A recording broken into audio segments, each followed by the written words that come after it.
Travel and tourism contributes to 10.4% of the global GDP. In 2019, according to WTTC research, we reported that 1 in 10 jobs depended on this sector. 1 in 10, or 330 million jobs around the world.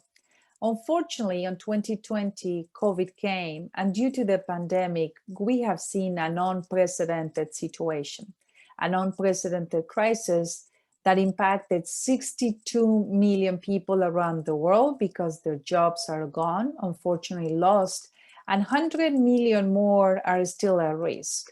So the pandemic has been not only devastating in our sector, but has been devastating in the livelihoods around the world.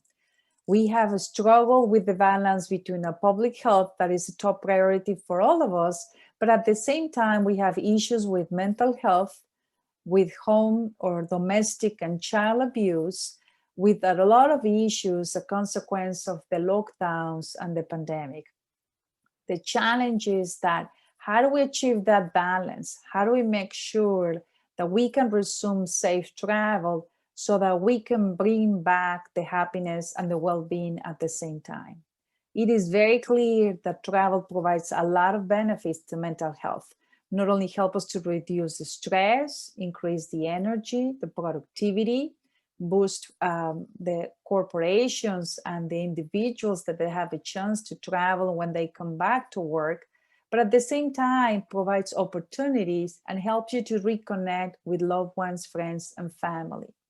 Travel provides a lot of happiness and well-being, not only to the people, but their families, livelihoods, and entire communities around the world.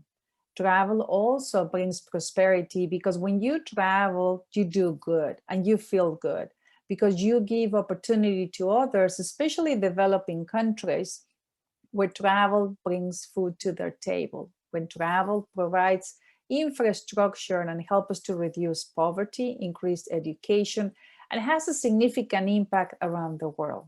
So for us at WTTC, the social impact of travel more than ever is very important. Not only the economic impact and the jobs that we create every year, but also the social and the well-being that it creates every time that we travel around the world.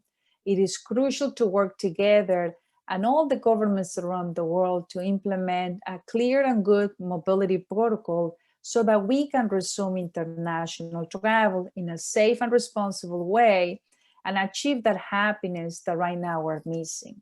A lot of people are miserable in lockdowns. They don't feel that they can move outside of their houses. They are insecure. And we believe that with a clear roadmap and clear rules, we're going to be able to resume travel pretty soon and recover from this huge crisis that we have never seen before.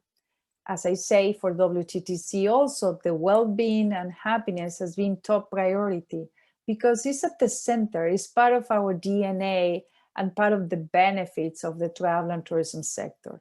We not only provide happiness to the travelers, but also to the 1 in 330 million people around the world and their families that depend on our sector.